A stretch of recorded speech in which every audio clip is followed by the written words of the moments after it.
Hello guys, this is me Lukman Khan और आज हम डिस्कस करेंगे इंट्रिंसिक एक्टिविटी। तो इंट्रिंसिक एक्टिविटी में हम दो मेजर टॉपिक्स को स्टडी करेंगे। एक है हमारे पास एगोनिस्ट और दूसरा है एंटागोनिस्ट। तो एगोनिस्ट में हमारे पास है full agonist, partial agonist, inverse agonist. और एंटागोनिस्ट में हमारे पास है competitive antagonist, irreversible antagonist, allosteric antagonist और फंक्शनल एंटागोनिस्ट। तो आते हैं एगोनिस्ट की तरफ। एगोनिस्ट हमारे पास वह ड्रग है, वह सब्सटेंस है जो आके किसी रिसेप्टर पे बाइंड होता है और इसको क्या करता है, स्टिमुलेट करता है। तो स्टिमुलेशन फॉर्म या इनएक्टिव फॉर्म से किसी रिसेप्टर को एक्टिव फॉर्म में कन्वर्ट करने के लिए एंटागोनिस्ट दरकार होते हैं। ये हमारे पास जो है ना कोई ड्रग है, ये हमारे पास रिसेप्टर है, इनएक्टिव फॉर्म में है, और जब ये ड्रग आके यहाँ पे बाइंड हो गया और इस रिसेप्टर को स्टिमुलेट किया तो ये जो स्टिमुलेशन का काम था ये एगोनिस्ट ने कर दिया। अच्छा, और एंटागोनिस्ट का जो काम है वो इसके उलट है, मुकम्मल अपोजिट काम है। इसका काम है एगोनिस्ट का स्टिमुलेशन करना और एंटागोनिस्ट का काम है इनहिबिशन करना। फिर एगोनिस्ट की हमारे पास 3 टाइप्स है। फुल एगोनिस्ट, तो फुल एगोनिस्ट हमारे पास वो एगोनिस्ट है जो आके किसी रिसेप्टर पे बाइंड होता है और मैक्सिमम बायोलॉजिकल रिस्पांस को जनरेट करता है, तो इसे हम फुल एगोनिस्ट कहते हैं। ये हमारे पास क्या है, एक एगोनिस्ट है जो आके इस रिसेप्टर पे बाइंड हो गया और ईमेक्स मैक्सिमम बायोलॉजिकल रिस्पांस को जनरेट किया। ईमेक्स अगर मैक्सिमम बायोलॉजिकल रिस्पांस को जनरेट किया तो फिर हम इसी कहते हैं फुल एगोनिस्ट। फुल एगोनिस्ट की एग्जांपल है हमारे पास फिनाइल इपिरीन और नॉन इपिनेफ्रिन। फिनाइल इपिरीन आके अल्फ़ा 1 एडिनो रिसेप्टर पे बाइंड होता है और फिर ये GQ का स्टिमुलेशन करता है और फिर इसके बाद जो है ना इंट्रासेलुलर कैल्शियम राइज होता है और फिर कैल्शियम के राइज होने की वजह से मसल कंट्रैक्शन होता है, स्मूथ मसल कंट्रैक्शन, और हमारी जो ब्लड प्रेशर है ना वो राइज होता है। तो ये उस पे अप्लाई होता है। फुल एगोनिस्ट की एग्जांपल फिनाइलिफिरिन और नानिफिनिफ्रिन है। और इस ग्राफ में जो हमारे पास ये वाई एक्सिस है, इस पे हम रिसेप्टर एक्टिविटी को रिप्रेजेंट करते हैं और ये जो एक्स एक्सिस है इस पे हम लॉग ऑफ ड्रग कंसंट्रेशन को लेते हैं। तो जब हम ड्रग फुल एगोनिस्ट में जब ड्रग आके रिसेप्टर पे बाइंड होता है तो ये ईमेक्स मैक्सिमम बायोलॉजिकल रिस्पांस को जनरेट करता है। तो ये हमारे पास है फुल एगोनिस्ट की एग्जांपल। फिर हमारे पास जो है ना पार्शल एगोनिस्ट है। तो पार्शल एगोनिस्ट हमारे पास वो एगोनिस्ट है जिसकी इंट्रिंसिक एक्टिविटी 0 से ज़्यादा हो और 1 से कम हो, तो ये हमारे पास पार्शल एगोनिस्ट है। पार्शल एगोनिस्ट की एग्जांपल हमारे पास है एरेफेराजोल, जो कि डोपामीन रिसेप्टर पे बाइंड होता है और बायोलॉजिकल रिस्पांस को जनरेट करता है। तो ये जो है ना हमारे पास इसका जो इंट्रिंसिक एक्टिविटी है 1 से कम है और 0 से ज़्यादा है, और इसी के दरमियान जो है ना ये अपना बायोलॉजिकल रिस्पांस को जनरेट करता है। अच्छा, फिर हमारे पास इनवर्स एगोनिस्ट है। तो इनवर्स एगोनिस्ट में हमारे पास ओहो एगोनिस्ट है, इसको हम इस तरह डिफाइन करते हैं, ओहो एगोनिस्ट जिसकी इंट्रिंसिक एक्टिविटी 0 से कम हो और रिवर्स काम करे एगोनिस्ट का, उसे हम इनवर्स एगोनिस्ट कहते हैं, क्योंकि नाम से पता चलता है कि ये इनवर्सली काम करता है। नॉर्मली जब हमारे पास कोई ड्रग या कोई एगोनिस्ट आके इस रिसेप्टर पे बाइंड होता है तो ये रिसेप्टर इनएक्टिव फॉर्म में होता है, लेकिन जब ये ड्रग इस रिसेप्टर पे बाइंड होता है तो ये इनएक्टिव रिसेप्टर को एक्टिव फॉर्म में कन्वर्ट करता है। तो ये हमारे पास क्या है, एक्टिवेशन है, एगोनिस्ट ने ये काम कर दिया। लेकिन इधर ये जो इनवर्स एगोनिस्ट है ये हमारे पास एक एक्टिव रिसेप्टर आर ए का मतलब है एक्टिव रिसेप्टर को are I inactive receptor inactive form में कन्वर्ट करता है, इनवर्स काम करता है एगोनिस्ट का। तो ये हमारे पास है इनवर्स एगोनिस्ट। ये हमारे पास एक रिसेप्टर है, यहाँ पे ये ड्रग आके बाइंड हो गया तो ये हमारे पास एक्टिव फॉर्म में कन्वर्ट होता है। और जब ये इनएक्टिव फॉर्म ऑफ रिसेप्टर जो है ना, इसको जब हम इनवर्स एगोनिस्ट ऐड करेंगे तो ये एक्टिव फॉर्म ऑफ रिसेप्टर को वापस इनएक्टिव फॉर्म में कन्वर्ट करती है, तो ये इनवर्स एगोनिस्ट करता है।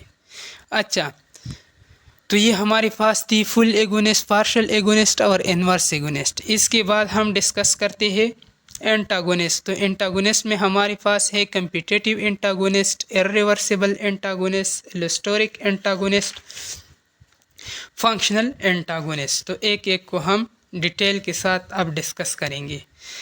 एंटागोनिस्ट को हम इस तरह डिफाइन करते हैं कि लेट सपोज ये हमारे पास क्या है, एक रिसेप्टर है और ये क्या है, फाल है। तो ये एंटागोनिस्ट आके इस रिसेप्टर पे जब बाइंड हो गया तो ये जो है ना, इसको क्या करेंगे, इनहिबिट करेंगे। एंटागोनिस्ट का काम है इनहिबिशन और एगोनिस्ट का काम है स्टिमुलेशन। जब कोई रिसेप्टर हम स्टिमुलेट करती है तो फिर हम इसी एगोनिस्ट देते हैं, और जब हम इसको इनहिबिट करती है तो फिर हम इसी एंटागोनिस्ट देती है। तो एंटागोनिस्ट की टाइप हमारे पास जो है ना, कम्पिटिटिव एंटागोनिस्ट है।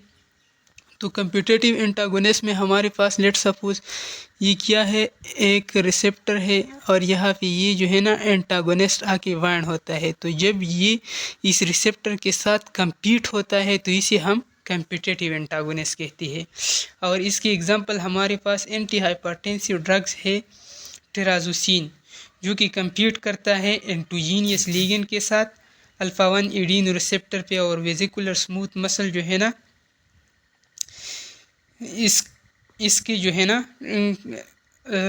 डिक्रीज़ करता है इसका वेजिकुलर स्मूथ मसल टोन, और ब्लड प्रेशर जो है ना इसको रिड्यूस करता है।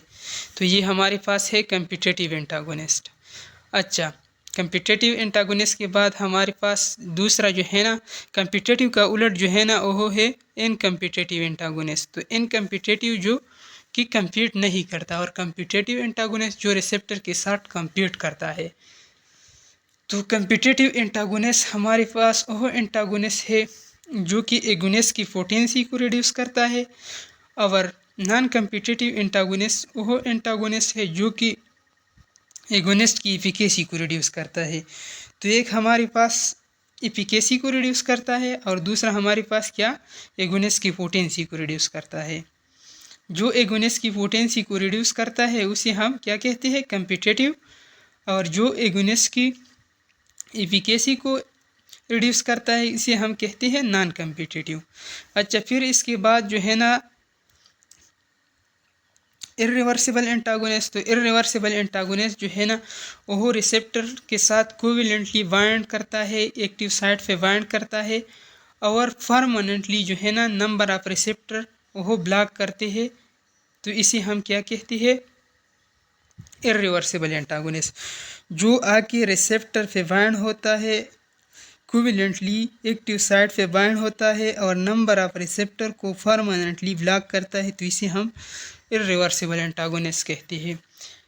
फिर हमारे पास जो है ना तीसरे नंबर पे एलोस्टेरिक एंटागोनिस्ट। तो एलोस्टेरिक एंटागोनिस्ट वो एंटागोनिस्ट है हमारे पास जो आके रिसेप्टर की एलोस्टेरिक साइट पे बाइंड होता है। एलोस्टेरिक साइट का मतलब है अदर देन एक्टिव साइट और रिसेप्टर साइट।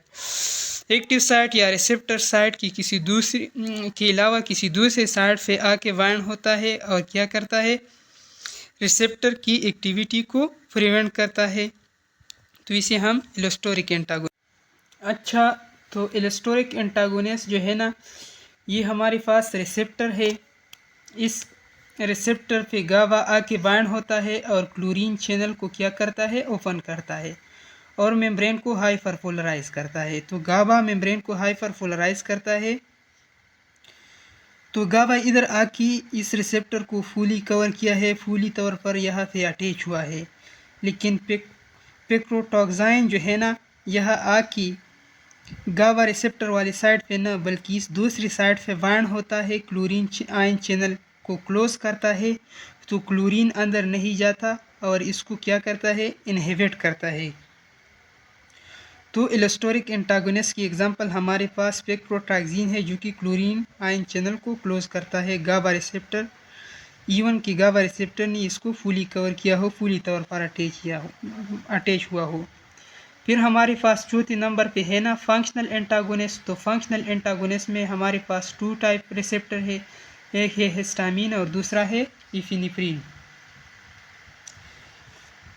हिस्टामिन जो है ना, ये हिस्टामिन रिसेप्टर पे बाइंड होता है H1 या हिस्टामिन, और ब्रोंकियल कंस्ट्रिक्शन करता है। और दूसरी नंबर पे हमारे पास है इपिनेफ्रिन। तो इपिनेफ्रिन जो है ना बीटा 2 एडीनो रिसेप्टर पे बाइंड होता है, बीटा 2 एडीनो रिसेप्टर पे, और रिलैक्सेशन करता है। तो ये हमारे पास फंक्शनल एंटागोनिस्ट की एग्जांपल है। तो ये हमारे पास था इंट्रिंसिक एक्टिविटी की फुल टॉपिक, एगोनिस्ट, एंटागोनिस्ट और इसके टाइप्स। अगर आप लोगों को हेल्पफुल लगी हो तो आप लोग इसको लाइक करें।